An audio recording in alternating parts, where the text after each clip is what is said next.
Assalamualaikum warahmatullahi wabarakatuh. Alhamdulillah rabbil alamin. Hadana li hadza wa ma kunna linahtadiya laula an hadana Allah. Asyhadu an la ilaha illallah wa asyhadu anna sayyidana Muhammadan abduhu wa rasuluh sallallahu alaihi wasallam la nabiyya ba'dah. Alhamdulillah merupakan kalimat puji serta syukur yang kita ucapkan kehadirat Allah Subhanahu wa taala, yang mana alhamdulillah ribuan karunia, ribuan nikmatnya masih Allah limpahkan kepada kita hingga detik ini. Dan alhamdulillah kita masih diizinkan untuk selalu mengamalkan berbagai amal ibadah dalam berbagai aspek kehidupan kita. Salawat serta salam semoga selalu Allah sampaikan kepada ruh junjungan alam Nabi besar Muhammad sallallahu alaihi wasallam, yang mana telah memperjuangkan agama ini mampu berjaya hingga ribuan tahun bahkan berabad-abad. Tentunya selalu kita bersolat kepadanya, Allahumma salli ala sayyidina Muhammad wa ala ali sayyidina Muhammad. Baik, pada kesempatan kali ini insyaallah sedikit ana ingin menyampaikan, ini terkait bagaimana kita mengatasi tantangan dan cobaan saat berpuasa dengan kekuatan iman kita. Bulan Ramadan merupakan bulan yang paling mulia dari semua bulan yang ada. Dan ibadah yang paling khas, yang paling spesifik, yang paling spesial pada bulan Ramadan yang kita jumpai tiap tahunnya adalah berpuasa.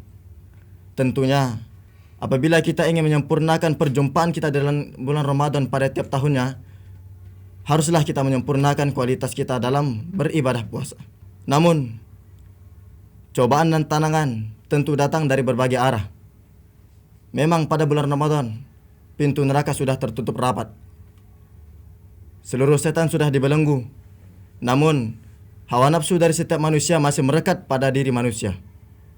Dan inilah sumber cobaan dan tantangan yang paling besar ketika bulan Ramadan, terkhusus saat kita berpuasa. Namun ada satu komponen yang mana merupakan perlindungan kita yang mampu menahan tantangan demi tantangan dan cobaan demi cobaan yang datang kepada kita, terkhusus saat kita berpuasa. Apa itu? Dia adalah iman. Dan tentunya dengan tantangan dan cobaan yang kita temukan dalam bulan Ramadan yang berasal dari hawa nafsu kita, apabila kita ingin mendapatkan perlindungan yang besar, perlindungan yang tebal, tentunya dengan meningkatkan selalu keimanan kita kepada Allah Subhanahu wa taala. Karena apa? Kalau hanya sekedar omongan, kalau hanya sekedar keinginan, tidaklah kita bisa terhindar dari tantangan dan cobaan-cobaan yang kita jumpai, sehingga mampu membuat merusak amal ibadah kita, terkhusus dalam berpuasa, sehingga tidak bisa menyempurnakan perjumpaan kita dengan bulan Ramadan pada setiap tahunnya. Sehingga jangan sampai kita menjadi seseorang yang pernah disebut oleh Rasulullah yang paling merugi. Siapa dia?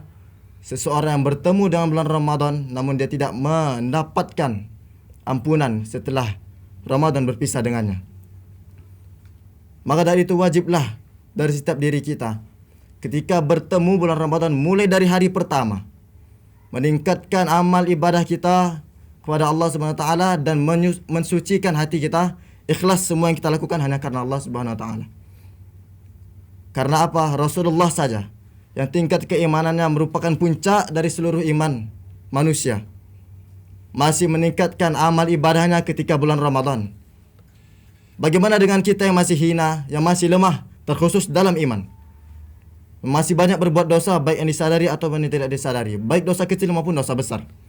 Bahkan bersyukur saja sangat sulit. Karena apa? Ada penyakit di dalam hati. Maka dari itu, tanamkan mulai sekarang. Dan apa amalan-amalan yang telah Rasulullah ajarkan kepada kita, terkhusus doa yang dimulai ketika bulan Rajab.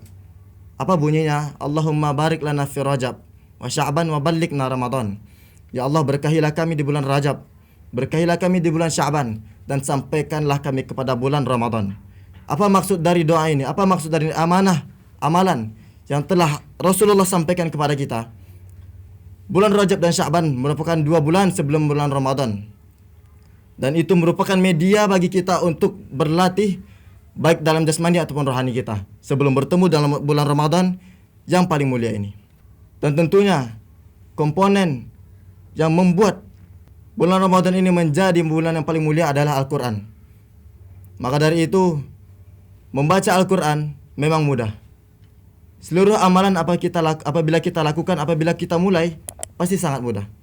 Namun hal yang paling berat dari setiap amalan yang kita lakukan adalah istiqomah. Dan juga salah satu kunci untuk menguatkan, untuk menebalkan keimanan kita kepada Allah Subhanahu wa taala dengan selalu istiqomah menjalankan setiap amalan-amalan yang telah kita biasakan, walaupun itu kecil.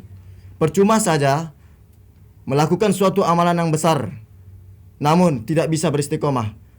Namun apabila melakukan suatu amalan yang kecil mampu beristiqomah, itulah yang mampu menjadi alasan yang mampu meraih ridha Allah kepada kita, sehingga mengantarkan kita ke surga Allah Subhanahu wa taala, yang juga menjadi penyebab mampu kita untuk menahan tantangan dan cobaan yang datang, terkhusus saat kita berpuasa, terkhusus dari hawa nafsu kita tadi. Maka dari itu, semoga dengan sempurnanya ibadah kita, terkhusus dalam berpuasa, mampu menyempurnakan perjumpaan kita dengan bulan Ramadan pada tiap tahunnya.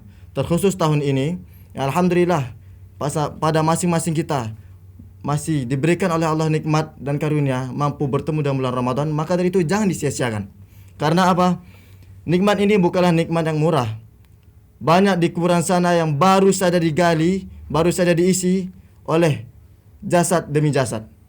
Dan itu tidak kurang sebulan sebelum Ramadan. Maka dari itu, bagi kita masih mendapatkan kesempatan untuk bertemu dengan bulan Ramadan pada tahun ini, jangan pernah disia-siakan. Terkhususnya selalu meningkatkan amal ibadah kita, selain dari berpuasa, membaca Al-Quran, berzikir, bersalawat dan lain-lainnya. Mungkin ini saja yang dapat saya sampaikan. Kurang lebihnya mohon maaf.